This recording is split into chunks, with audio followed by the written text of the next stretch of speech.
એટલે આપણી પાસે અત્યારે બહુ સારી બધી ફેસિલિટી છે, ઓપોર્ચ્યુનિટી છે, લાઈફસ્ટાઈલ છે, છતાંય માણસો દુઃખી શા માટે છે? તો એનું એક સૌથી મોટું સાર્વત્રિક કારણ વધારે પડતા વ્યસનો, વધારે પડતી કુટેવો છે. હમણાં 31 ડિસેમ્બર આવે છે. 31 ડિસેમ્બરે શું હોય? દારૂની જ મહેફિલો થાય બધી, અને કેટલો બધો દારૂ પીવાય. તમે જુઓ, આપણા ભારતના તહેવારો આવે ને એટલે મેસેજ વાયરલ થવા મળે. શ્રાવણ મહિનો આવે ને તો કે ભાઈ આ શિવજી ઉપર દૂધ ચડાવે, કેટલું દૂધ બગડે, કેટલું દૂધ બગડે. દિવાળીમાં ફટાકડા ફોડે તો કે બહુ પ્રદૂષણ થાય છે. હોળીમાં રંગ ઉડાડે તો કે રંગ કેમિકલવાળા હોય છે, એનાથી સ્વાસ્થ્ય બગડે છે. કોઈ એવું કીધું કે 31 ડિસેમ્બરે કેટલો કરોડો રૂપિયાનો દારૂ પીવાય છે, એનાથી કેટલું બધું નુકસાન થાય છે, એવો મેસેજ ક્યાંય જોયો? કેમ? તો કે એ ઉત્સવ આપણે વિદેશથી લઈ આવ્યા. આપણને પ્રોબ્લેમ આપણા ઉત્સવો સાથે જ હોય છે. તો આપણે જાગવું જોઈએ કે આવી સરસ શ્રીમદ ભાગવતની કથા, એની પરંપરા, એ જ્ઞાન આપણને મળ્યું છે. તો પ્રદૂષણ પ્રત્યે, કેમિકલ પ્રત્યે જે કાંઈ તકલીફો થાય છે એનાથી જાગૃત થવું જોઈએ. પણ આમાંય જાગૃતિ આવવી જોઈએ ને કે 31 ડિસેમ્બરે કેટલો બધો દારૂ પીવાઈ જાય છે અને એનાથી નુકસાન કેટલું બધું થાય છે. ખાવા પીવાની ચીજો ઘણી છે. આપણે હમણાં સાંભળ્યું કે કનૈયો માખણ ખાતો હતો. એ માખણ મૂકીને લોકો મદિરામાં ગયા ને પછી તકલીફ પડી છે. એકવાર ક્લાસમાં છે ને ભૂગોળનો પીરિયડ ચાલતો હતો ને એમાં સરે, શિક્ષકે પૂછ્યું વિદ્યાર્થીઓ, સૌથી વધારે બરફ ક્યાં પડે? એટલે 2-3 વિદ્યાર્થીઓ અલગ અલગ સ્થાન કીધા. એમાં એક છોકરો ઊભો થયો છેલ્લી બેન્ચીસથી, અને એ બધા યુનિક હોય છેલ્લી બેન્ચવાળા. એણે કીધું કે સાહેબ, સૌથી વધારે બરફ છે ને દારૂના ગ્લાસમાં પડે. હે, ક્યારે? 31 ડિસેમ્બરે. તો એટલો બરફ પડતો હોય તો દારૂ કેટલો પીવાતો હોય છે? અને આપણા જીવનમાં વિકસવાની, સફળતાની, આનંદની, સુખની કેટલી બધી ઓપોર્ચ્યુનિટી, તકો છે, એ દારૂને આ બધા વ્યસન આવે ને એટલે પછી જતી રહી. તમારી પાસે બધું જ હોય પણ જો આવું કંઈક વ્યસન આવી ગયું એટલે પૂરું, પછી ગેમ ઓવર. સ્ટીવન હાર્વેલ નામના એક બહુ પ્રખ્યાત વ્યક્તિ થઈ ગયા અમેરિકામાં. એમનો જન્મ થયો એ પરિવારમાં સંગીતનું વધારે મહત્વ. એમના પિતા હતા એ એલ્વિસ પ્રેસ્લી જેવા મોટા મોટા ગાયકોના સંગીત વગાડે, ગીત વગાડે. એટલે બાળપણથી આને સંગીતનું વાતાવરણ મળ્યું એટલે પોતે પણ સંગીતના ક્ષેત્રમાં આગળ વધ્યા, સંગીતકાર બન્યા, ગાયક બન્યા. અને અમેરિકાનું એક પ્રખ્યાત બેન્ડ ગણાય છે સ્મેશ માઉથ, એની સ્થાપના કરી. એના મુખ્ય ગાયક પણ પોતે. પણ 2023માં એટલે 3-4 વર્ષ પહેલા 56 વર્ષની ઉંમરે આ સ્ટીવન હાર્વેલનું મૃત્યુ થયું. 56 વર્ષની ઉંમર એટલે કાંઈ બહુ વધારે ઉંમર ના કહેવાય. કારણ શું? દારૂનું તીવ્ર વ્યસન, અને એનાથી લીવર ફેલ થઈ ગયું અને મૃત્યુ થયું. પૈસા, પ્રતિષ્ઠા, પરિવાર, ચાહકો બધું જ હતું, પણ એક દારૂની બોટલ આવીને એટલે કાંઈ ના રહ્યું. અને દારૂ છે જ એવો, આ પૃથ્વી પર દારૂ એક ચીજ એવી છે કે એનું સેવન કરવાથી માણસ બધું ભૂલી જાય. એનું નામ ભૂલી જાય, એના લગ્ન થયા છે કે નહીં એ ભૂલી જાય, એ કઈ કેટેગરીમાં છે, તમામ વસ્તુ. શારીરિક સંતુલન જતું રહે, માનસિક સંતુલન જતું રહે, આધ્યાત્મિક સંતુલન તો રહે જ નહીં. અધ્યાત્મને દારૂને તો વેર જ છે અનાદિકાળથી. એટલે એક ભાઈ બરાબર દારૂ પીધો હતો ને, પછી એને બીજા ના પાડતા હતા કે ભાઈ એટલો બધો દારૂ ન પીવાય. તો કે મેં લિમિટમાં જ પીધો છે, અને સામે જે 4 વૃક્ષ દેખાય છે ને એ 8 દેખાવા મળે ને ત્યાં સુધી આપણે પીએ એટલે લિમિટ કહેવાય. એટલે ભાઈ 4 વૃક્ષ નથી, ત્યાં એક જ વૃક્ષ છે. ઘણાને મોડી લાઇટ થશે, કારણ કે આમાં અમુક ફટાકડા હોય ને મોટી વાઇટવાળા હોય, એ જલ્દી હળગે નહીં, પણ હળગે પછી ખબર પડે એને કે હકીકત એટલા બધા વૃક્ષ કેમ વધી જાય. તો કે માણસની આંખની જોવાની શક્તિ વહી ગઈ દારૂના નશાથી.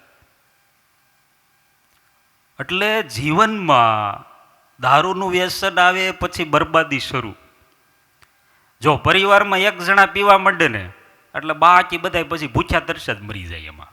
હા, બહુ પારિવારિક તકલીફો એટલી, સામાજિક તકલીફો એટલી, બધી પ્રકારની તકલીફો આમાં છે. એટલે સ્વામિનારાયણ ભગવાને આશ્રિતોના પંચ વર્તમાનમાં સૌથી પેલું વર્તમાન કયું આપ્યું? દારૂ ના પીવો. કારણ કે ત્યાંથી તો શરૂ થાય. કેફ અને નશો આવે એટલે માણસ ભૂલી જાય એને શું કરવું જોઈએ, શું ના કરવું જોઈએ. વિવેક જતો રહે એટલે પછી પૂરું, જીવનની બરબાદી શરૂ. અને જ્યાં જ્યાં પ્રગતિ વિકાસ આપણે જોઈએ છીએ ત્યાં નિર્વ્યસની જીવન હશે.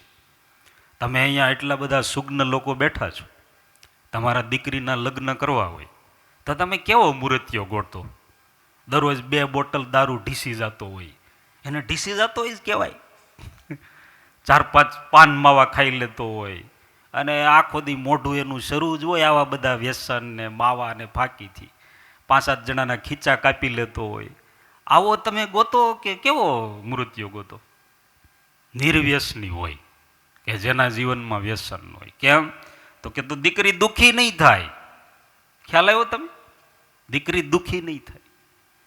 એટલે સમાજમાં, સત્સંગમાં, જગતમાં, બધે જ્યાં આપણે સુખ કે પ્રગતિ જોઈએ છીએ ને એની પાછળ આ બધા વ્યસનોથી દૂર રહેવું, તો જ એ પ્રાપ્ત થાય. અને કદાચ આવા વ્યસનોમાં સપડાઈ ગયા હોય ને જો છોડી દે, છૂટી જાય તો બહુ સદભાગ્યની વાત કહેવાય. અમેરિકાના 43મા પ્રેસિડેન્ટ જ્યોર્જ ડબલ્યુ બુશ, એમને દારૂનું વ્યસન, અતિશય તીવ્ર વ્યસન, દારૂ પીવો જ પડે. પણ એમની ઉંમર 40 વર્ષની થઈ, 40મો જન્મદિવસ, અને ત્યારે એમને થયું કે જો હું દારૂ જ પીતો રહીશ ને તો જીવનમાં કંઈ કરી ના શકું, કંઈ થશે નહીં. મારે જીવનમાં આગળ વધવું હોય તો આ વ્યસન મૂકવું પડશે. અને એ જ દિવસે એમણે વ્યસન મૂકી દીધું. અને આમાં તો મક્કમ થવું પડે તો જ છૂટે આ બધું, એમને કંઈ છૂટે નહીં. એક દારૂડિયો તો એણે નક્કી કર્યું કે હવે આપણે આ બધા વ્યસન મૂકી દેવા છે. એટલે પછી બધી બોટલો પડી હતી દારૂની, ખાલી બધી પીધેલી હોય, ખાલી થઈ ગઈ હોય, બધી હાથમાં પકડી પકડીને કે આણે તો મારી નોકરી છીનવી લીધી એમ કરીને પેલી બોટલનો ઘા કરી દીધો, બીજી ખાલી બોટલ લીધી, આણે અમારા પરિવારને વેર વિખેર કરી નાખ્યો, એ બોટલનો ઘા કરી દીધો. બધી બોટલ ઘા કરતા કરતા એક ભરેલી બોટલ હાથમાં આવી ગઈ, એનો ઘા ન કર્યો, એ ખીચામાં નાખી દીધી, પછી કામ લાગશે. એટલે પેલા તો વ્યસન ના હોય એ સારી વાત છે, અને આવી જાય ને તો છોડી દેવું એ બહુ એના કરતા વધારે સારી વાત છે. એટલે આ જ્યોર્જ ડબલ્યુ બુશે 40મા જન્મ દિવસે નક્કી કર્યું કે મારે હવે દારૂ છોડી દેવો છે. અમુક વર્ષ પછી એ રાષ્ટ્રપતિ બન્યા અમેરિકાના, અને રાષ્ટ્રપતિ બન્યા પછી એમણે એમના એક જાહેર પ્રવચનમાં નિવેદન આપ્યું કે ભગવાનની કૃપાથી હું દારૂનું વ્યસન છોડી શક્યો ને એટલે આજે અમેરિકાનો રાષ્ટ્રપતિ છું. જો મારા જીવનમાં દારૂનું વ્યસન હોત તો હું એટલી સફળતા મેળવી ના શકત. સિદ્ધિઓ, સફળતા, સુખ, આ બધાના ચાન્સીસ આજથી પહેલા જે કોઈ માણસો પાસે નહોતા એના કરતાં આપણી પાસે વધારે છે. કેટલી ઓપોર્ચ્યુનિટી છે અત્યારે યુવાનો પાસે. પૃથ્વી ઉપર કોઈ દેશમાં જેટલા યુવાનો નથી, આખા યુરોપ ખંડમાં જેટલા યુવાનો નથી, એટલા યુવાનો ભારત દેશમાં છે. ભારત દેશના 65% લોકોની ઉંમર 18 થી 45 વર્ષની છે. એટલે કે 18 થી 45 વર્ષના ઉંમરના 65% લોકો આ દેશમાં રહે છે. આખી પૃથ્વીનો સૌથી યુવા દેશ કહેવાય આપણો. અને નરેન્દ્ર મોદી સાહેબ જેવા વડાપ્રધાન એટલે ફ્યુચર એ બ્રાઇટ છે. બરાબર? આટલી બધી યુવાનો પાસે તક છે, છતાંય કેટલા બધા પ્રશ્નો છે ભારતીય યુવાનોના જીવનમાં. એનું કારણ આ જ છે, આ બધા વ્યસનો. જે કોઈ સફળ માણસ બન્યા આગળ વધ્યા ને એ બધા વ્યસનોથી દૂર રહ્યા, હાથ પણ અડાડે નહીં. જેમને આપણે ક્રિકેટના ભગવાન કહીએ છીએ એવા Sachin Tendulkar, God of cricket કહેવાય. ભારતમાં ક્રિકેટ છે ને ધર્મ છે, ને સચિન તેંડુલકર એના ભગવાન કહેવાય છે. એ જ્યારે રમતા હતા ત્યારે ક્રીઝ ઉપર રમતા હોય ને તો લોકો આરતી કરતા ટીવીની, આઉટ થાય તો ટીવી ફોડી નાખતા. એ વધારે રન કરે એના માટે લોકો ઉપવાસ કરતા. અને આમાં તો આપણે ઘણા એવા હોય કે વૈયા જાય એના માટે લોકો ઉપવાસ કરતા હોય. પણ ટૂંકમાં આવા લોકપ્રિય ક્રિકેટર, લોકો એને ભગવાન માને. ભારત દેશમાં એના નામનું, એની મૂર્તિનું એક મંદિર પણ છે. આજે એટલી એમની લોકપ્રિયતા. સચિન તેંડુલકરે એમના એક ઇન્ટરવ્યૂમાં કહેલી વાત છે, એમણે જ્યારે ક્રિકેટ રમવાનું શરૂ કર્યું એટલે પછી બધી કંપનીઓ એડવર્ટાઇઝ કરવા આવે, કોન્ટ્રાક્ટ કરી. ત્યારે એના પિતા રમેશ તેંડુલકરે કહ્યું કે જો બેટા, ક્રિકેટર બનવું એ બહુ સારી વાત છે, પણ સારા ક્રિકેટરની સાથે સાથે સારા આદર્શ માણસ બનવું પણ બહુ જરૂરી છે.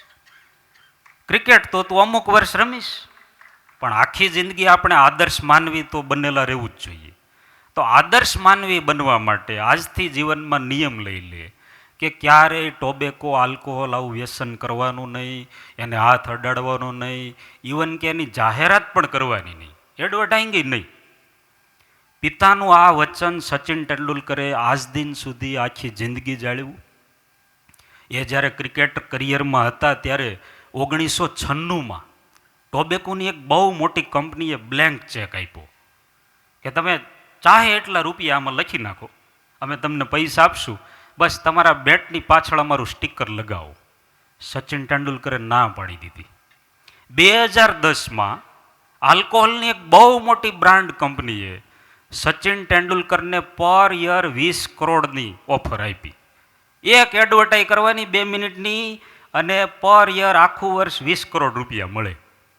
જેટલા વર્ષો સુધી એડ ચાલે ને ત્યાં સુધી. છતાંય સચિન તેંડુલકરે ના પાડી દીધી. કારણ, મારા પિતાએ મને કહ્યું છે કે મારે પહેલાં આદર્શ માનવી બનવાનું છે, પછી આદર્શ ક્રિકેટર. અને તમે સફળતા જુઓ. એની સામે બીજા ઘણા એવા ક્રિકેટરના તમે નામ સાંભળ્યા છે, એની સ્ટોરી તમે ક્યાંક આર્ટિકલમાં, ન્યૂઝમાં, મેગેઝિનમાં વાંચી છે કે શરૂઆતમાં આવે અને બહુ સારા રન કરે, પછી દારૂમાં, ડ્રગ્સમાં, ક્યાંક વ્યસનમાં લેવાઈ જાય અને પછી એની કરિયર ખતમ થઈ જાય. તો નિષ્ફળતાનું કારણ આ જ છે. અને સૌથી મોટી વાત, જેને અધ્યાત્મમાં સ્થિર થવું હોય, અધ્યાત્મ માર્ગે જેને આગળ વધવું હોય, એને તો દારૂથી 10 ગાઉ દૂર રહેવાનું. કારણ કે સ્વામિનારાયણ ભગવાનને તો દારૂ સાથે વેર છે. દારૂની ગંધ એમને ગમતી નથી. મેંગણી ગામના અમરજી થઈ ગયા, એમનો અંતકાળ આવ્યો. આખી જિંદગી ભગવાનનું ભજન કર્યું હતું, સત્સંગ રાખ્યો હતો, એટલે સ્વામિનારાયણ ભગવાન એમને તેડવા આવ્યા. પણ ઘરમાં ના આવ્યા, બહાર ઊભા રહ્યા. એટલે આમણે કહ્યું કે મહારાજ, અમારા ઘરમાં પધારો, પધરામણી કરો, પછી મને લઈ જાઓ. તો કે ના, તમારા ઘરમાં ના આવાય, તમારા ઘરમાં દારૂ ગંધાય છે. અરે પણ અમે કોઈ દારૂ પીતા નથી. ઘણીવાર એવું હોય, ના પાડતા હોય છતાંય પીતા હોય. આમાં તો એવું નહોતું. એકવાર ક્લાસમાં પૂછ્યું સાહેબે કે પિતા કોને કહેવાય? તો એક છોકરો કે પોતે પીતા હોય અને આપણને પીવાની ના પાડે, એને પિતા કહેવાય. ઘણીવાર આવું થઈ જાય. છાના મુંડાઈ પી લેતા હોય, છોકરાને ખબર ના પડે. પણ આ તો એવા નહોતા, આ તો પાકા સત્સંગી. ક્યારે એમણે દારૂ માંસ ક્યાંય કોઈ ટચ નહોતો કર્યો. છતાં ભગવાને કહ્યું કે તમારા ઘરમાં દારૂ ગંધાય છે. અરે મહારાજ, હોય નહીં, તપાસ કરો. એટલે તપાસ કરી તો એક નોકર હતો ને, પીવાની આદત. હવે આમાં અત્યારે તો નોકર ચાકરનો જમાનો, એટલે નોકર ચાકરમાં જ ધ્યાન રાખવું પડે. રામચંદ્રજી ભગવાન છે, એને વનવાસ થયો, એનું કારણ શું? શું કારણ? બધા એમ જ કહે કે કઈ માતાએ વરદાન માંગ્યું દશરથ મહારાજા પાસે કે રામને 14 વર્ષનો વનવાસ અને ભરતને ગાદી. વરદાન તો કેટલા સમયથી પીડ્યા હતા, માંગેલા એમને પીડ્યા જ હતા સ્ટોકમાં. પણ તકલીફ ક્યારે થઈ ખબર? મંથરાએ યાદ કરાયું. રાજ્યાભિષેકની રામચંદ્રજી ભગવાનની રાજ્યાભિષેકની જાહેરાત થઈ ને એટલે કઈ કઈ માતા તો આનંદમાં જ હતા, એને કંઈ તકલીફ નહોતી કાંઈ. મંથરાને બળતરા થઈ કે આને એટલો બધો આનંદ કેમ, એનો છોકરો એને ગાદી મળી જ નહીં. એટલે પછી કીધું હવે જો રામ છે એ રાજા બનશે ને તો તાર છોકરો એને તો આખી જિંદગી સેવા જ કરવાની રહેશે. એટલે બરાબર પછી ચાવી ટાઈટ કરી અને પછી કઈ માતાએ વરદાન માંગ્યા ને રામ ભગવાનને વનવાસ માટે 14 વર્ષ જંગલમાં જવું પડ્યું. તો કારણ તો મંથરા જ કહેવાય ને, ડાયરેક્ટ ઇનડાયરેક્ટ બે રીતે. મંથરાનો રોલ જ ના હોત રામાયણમાં તો આખી કથા જ અલગ બની હોત, કથાનું પ્લેઇંગ જ આખી અલગ રીતે થયું હોત. તો મંથરા છે એ હતી શું? કઈ માતાની દાસી, એનો જે અંતઃપુર હોય એની દાસી. એટલે અત્યારના સમયે આપણે કહી શકાય કે ભાઈ ઘરમાં કચરા પોતા કરવાવાળા એક નોકરાણી કહેવાય. એ નોકરાણીની એવી કેવી હિંમત કે એ ભગવાનને જંગલમાં મોકલી શકે, વિચાર કરો. એટલે એ જ વાત છે, નોકર રાખવામાં હવે પછી ધ્યાન રાખજો તમે. અને મંથરા છે ને કરિયાવરમાં આવ્યા હતા, એટલે કરિયાવરમાં આવેલા નોકર બહુ હારા નહીં. એટલે આમાં એવું થયું કે નોકર હતા ને એને દારૂ પીવાનું વ્યસન છે ને એને એકાદી બોટલ ક્યાંક સંતાડીને રાખી છે. એટલે કીધું કે ભાઈ તું બોટલ નાખી દે પછી ભગવાન આવશે. અને બોટલનો ઘા કર્યો ઘરની બહાર અને પછી સ્વામિનારાયણ ભગવાન અમરજીના ઘરમાં આવ્યા અને એને પોતાના અક્ષરધામમાં તેડી ગયા. કહેવાનું કે ભગવાનને અને દારૂને બહુ વેર છે, ભગવાનને પસંદ જ નથી. એટલા માટે જેને ભગવાનના માર્ગે આગળ વધવું હોય એને આ બધા વ્યસનોથી દૂર રહેવું જોઈએ. આ એટલા માટે કહેવું પડે છે કે હવે ટ્રેન્ડ થઈ ગયો છે કે દારૂ ના પીવે તો એ સારા માણસ ના કહેવાય. થોડાક શ્રીમંત હોય, થોડાક સારા પ્રોફેશનલ હોય, સમાજમાં જેની વગ પડતી હોય એને ક્યારેક એકાદ પેગ મારવો જ જોઈએ. આવું ચલણ થઈ ગયું છે.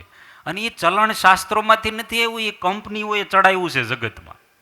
કંપનીઓએ એડવર્ટાઇઝ કરીને એવો ટ્રેન્ડ બહાર પાડી દીધો છે કે ભાઈ તમે પીવો ને તો જ તમે સમાજમાં સારા માણસ કહેવાઓ. એટલે એ ટ્રેન્ડમાંથી આપણે બહાર નીકળવું જોઈએ. બહુ આધુનિકતા તરફ આપણે જઈ રહ્યા છીએ.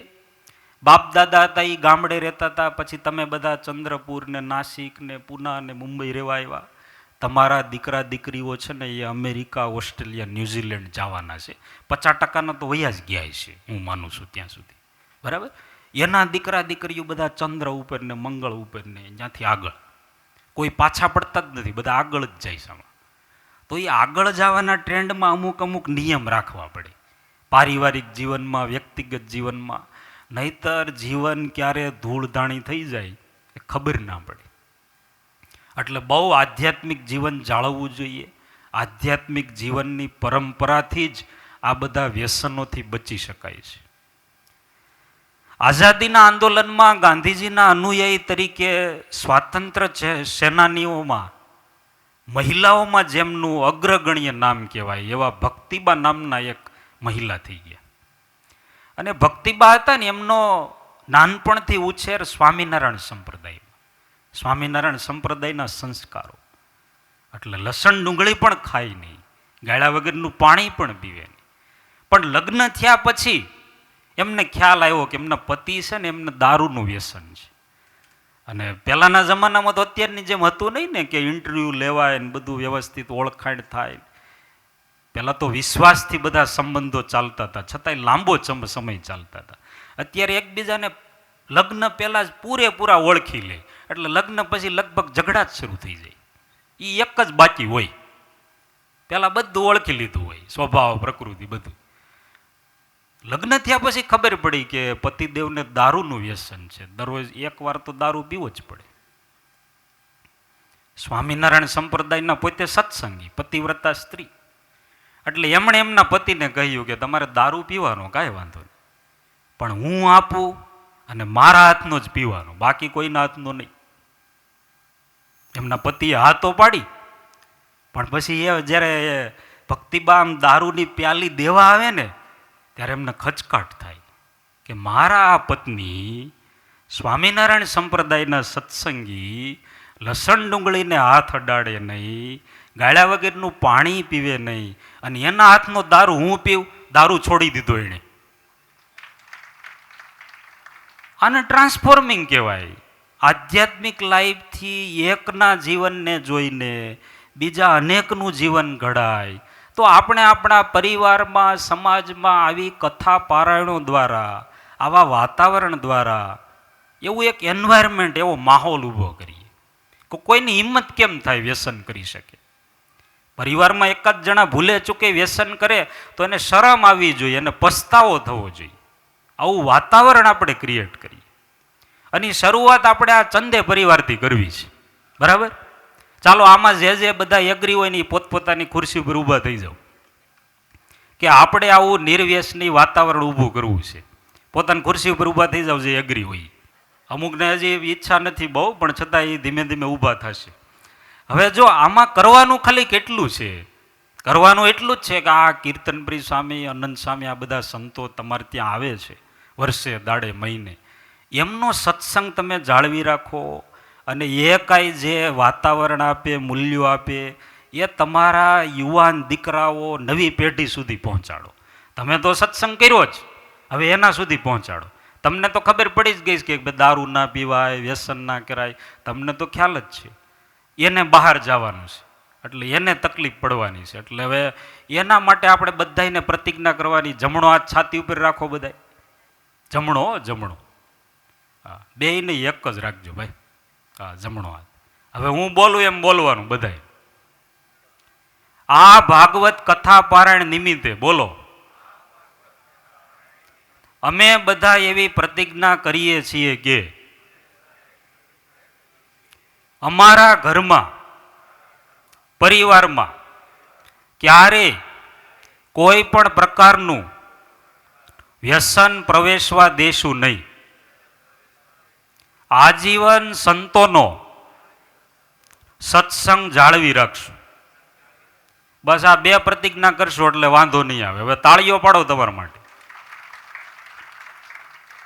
કારણ કે આમાં આપણે, તમને ખબર છે, ચૂંટણી પૂરી થાય ને પછી બધાય નેતા પ્રતિજ્ઞા કરે છે, પણ કોઈ પાળતા હોતા નથી. પણ તમે બધા પાળશો એટલે આ તાળીઓ પડાવી. બસ હવે બેસી જાઓ. નીલકંઠ ભગવાન અહીંયા પ્રગટ વિરાજે છે, આવા સંતોનું સાનિધ્ય છે. આપણે પ્રાર્થના કરીએ આપણો બધાનો પરિવાર નિર્વ્યસની રહે, ધંધા બિઝનેસમાં બધા ખૂબ આગળ વધે, સત્સંગ ભક્તિના સંસ્કારો ખૂબ વધે, એવી પ્રાર્થના સાથે બધાને જય સ્વામિનારાયણ.